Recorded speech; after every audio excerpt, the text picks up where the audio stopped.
¿Qué hace que una persona sea experta en algo? Si hay algo que llama mucho la atención e incluso nos llega a fascinar, es la gente que parece tener un don, estar tocado por la mano de Dios. Esa persona que toca el piano casi sin mirar, que resuelve problemas imposibles, que aprende cualquier cosa en 2 tardes. Ya sé Kung Fu. Y claro, lo asumimos, es que nació para eso. Pero, ¿y si no fuera así? ¿Por qué seguimos creyendo que hay que nacer con talento? ¿Por qué asumimos que los expertos son gente un tanto especial? Hoy en Siempre Puedes Practicar Surf vamos a entrar en la mente de los expertos. Vamos a ver qué cambia en su forma de pensar, cómo aprenden, cómo entrenan y por qué no es lo mismo ser bueno que ser experto. Veremos qué pasa en el cerebro cuando se domina una habilidad y qué papel juegan la genética, la práctica, el entorno y hasta la intuición. ¡Empezamos!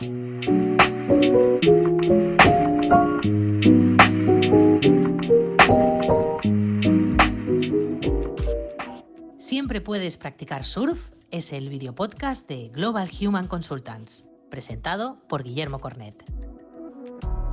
Aquí descubrirás historias de líderes que inspiran, consejos y estrategias sobre gestión de personas para aplicar en tu día a día, y también aprenderás psicología de una forma diferente a como lo habías hecho hasta ahora.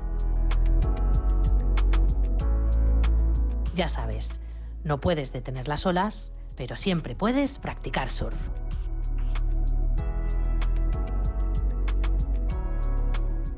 Cuando pensamos en alguien experto, solemos imaginar a una persona con un conocimiento enciclopédico o wikipédico ahora. Y la verdad es que eso no es exactamente así.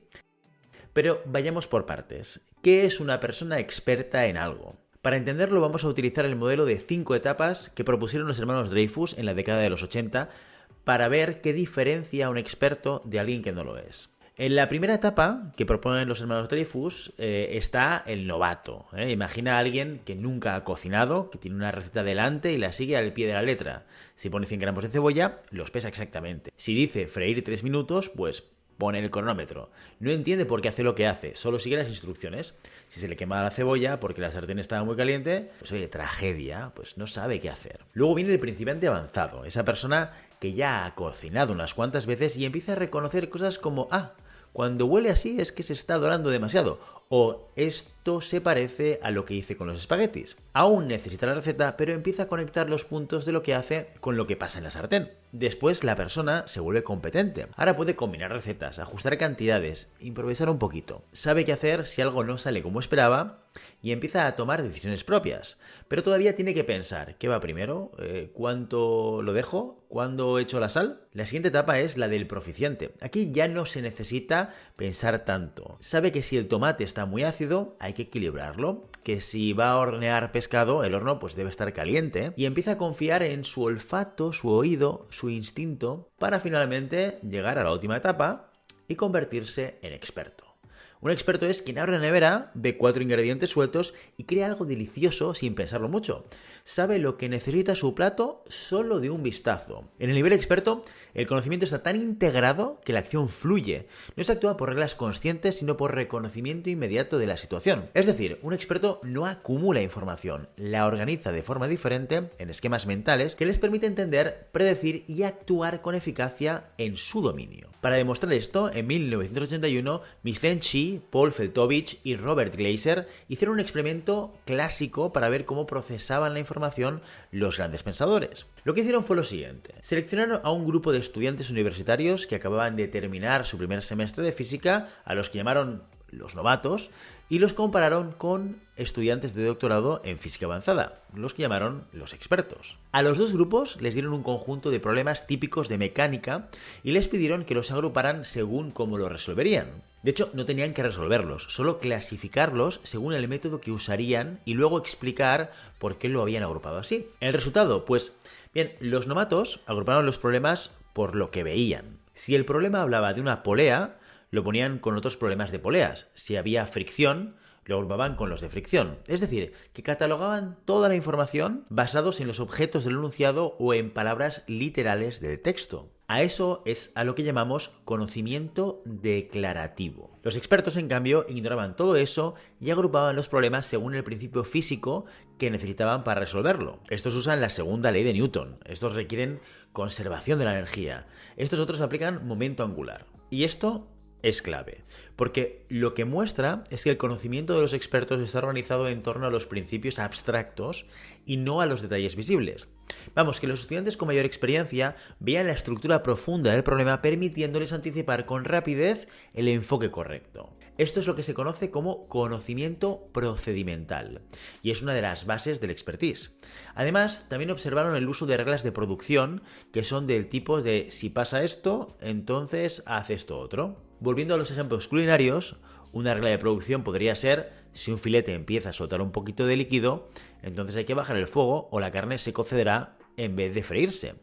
Es como tener una biblioteca de decisiones ya entrenadas, no necesitas pensarlo mucho, lo has visto tantas veces que reaccionas casi sin darte cuenta. En los novatos, estas reglas o bien no existen todavía o son muy generales, o dependen de indicios superficiales, pero están presentes en todas las personas expertas sin importar su área de dominio. Lo importante aquí es que el experto reconoce la situación y sabe qué hacer sin analizarlo desde cero. Pero claro, para llegar a ese nivel no basta con acumular años de experiencia, hace falta algo más. Verás, durante mucho tiempo se repitió una idea casi como un mantra, una frase que seguro que has escuchado alguna vez. Para ser experto necesitas 10.000 horas de práctica. Ese dicho se popularizó gracias a Malcolm Gladwell en su libro Outliers, y desde entonces se ha convertido en un dogma para muchísima gente. Pero hay un problema, y es que esta frase muchas veces se interpreta mal, porque no se trata solo de acumular horas, sino de cómo las utilizas. Hablamos de la práctica deliberada, concepto que acuñó el psicólogo Anders Ericsson para explicar cómo las personas se convierten en expertos en un campo específico. La práctica deliberada tiene 5 ingredientes muy concretos. Primero, es una actividad focalizada. No vale repetir lo que ya sabes hacer, tienes que centrarte en mejorar algo concreto, algo específico. Segundo, requiere retroalimentación inmediata, que te ayude a ajustar y corregir. Tercero, implica un desafío constante. Siempre debes practicar un poco más allá de tu nivel actual. Cuarto, se basa en la repetición como refinamiento, no en repetir por repetir. Y por último, necesita supervisión experta, alguien que te guíe, te observe y te diga qué debes cambiar. Piénsalo así, un pianista no se vuelve experto tocando siempre su canción favorita, se vuelve experto trabajando una y otra vez los pasajes más difíciles con atención, corrección y foco. Lo mismo pasa con cualquier disciplina, desde el ajedrez hasta la cirugía. Y lo interesante es que no todo el mundo acumula 10.000 horas de este tipo de práctica deliberada. De hecho, el propio Ericsson reconocía que los expertos de sus investigaciones habían alcanzado su maestría en una media de 5.000 horas. Es decir, que es el tipo de esfuerzo y no las horas que se dedican a mejorar la habilidad lo que marca la diferencia. Pero eso no es todo.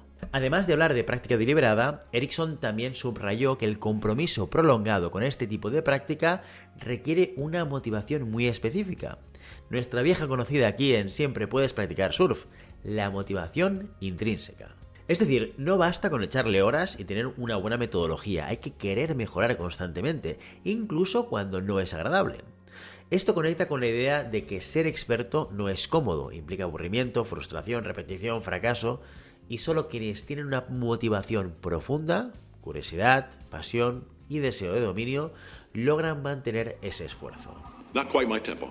Claro, aquí entra una de las grandes preguntas. ¿El talento nace o se hace? ¿Todo depende de la práctica?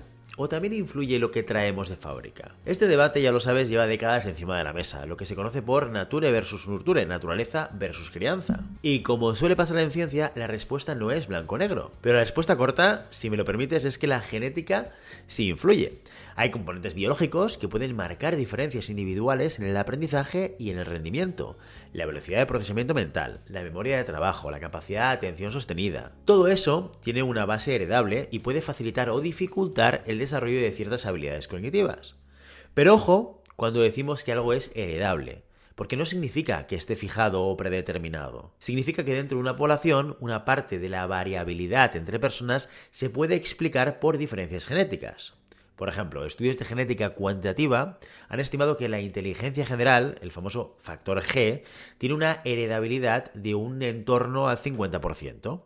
Pero esa cifra no es una sentencia individual, sino más bien una estimación estadística que depende totalmente del entorno y del grupo en el que se mida. Además, hay predisposiciones específicas que pueden ofrecer ventajas iniciales en algunos dominios, como tener una coordinación ojo-mano excepcional para deportes como el tenis o el ping-pong, o el oído absoluto en música que se ha vinculado a componentes genéticos, aunque también a una exposición muy temprana y estructurada a estímulos musicales. Incluso existen teorías más controvertidas, como la teoría hormonal de Geschwind, que propone que ciertos niveles de testosterona prenatal podrían modular el desarrollo cerebral y favorecer habilidades espaciales o matemáticas. Aquí algunas investigaciones han encontrado correlaciones entre altos niveles de habilidad matemática y características como la zurdera, miopía o patrones inmunológicos atípicos. Pero todo esto ten en cuenta que son asociaciones, no determinismos. De hecho, se ha demostrado que incluso el propio proceso de aprendizaje es el responsable de cambios drásticos en la estructura cerebral, un fenómeno que en psicología se conoce como plasticidad cerebral. Y esto es muy interesante, ¿eh?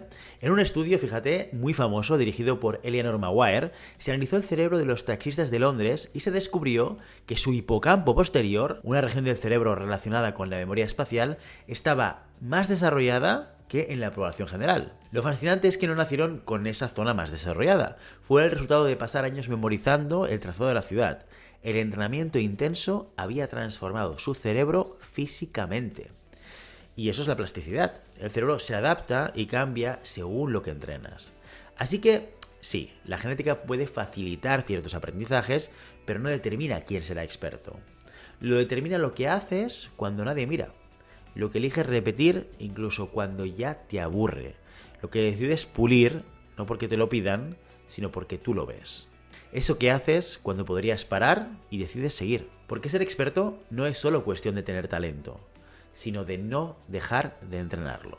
Y ya sabes, no puedes detener las olas, pero siempre puedes practicar surf. Y hasta aquí nuestro episodio de hoy. Como siempre, queremos invitarte a que te pongas en contacto con nosotros, nos des tu opinión y nos digas o sugieras temas que quieres que tratemos aquí en este programa. Puedes hacerlo a través de la página de contacto en globalhumancom.com/contáctanos o a través de nuestras redes sociales. Estamos en Facebook, en Instagram, en X y en LinkedIn. Y si el contenido de este podcast te gusta, puedes apoyarnos suscribiéndote al canal y recomendándonos a tus amigos. Solo con eso ya nos ayudas un montón. Así que muchísimas gracias. Recuerda que puedes encontrar más contenidos, noticias y recursos en nuestra web en globalhumancom.com. Hasta otro episodio. Adiós.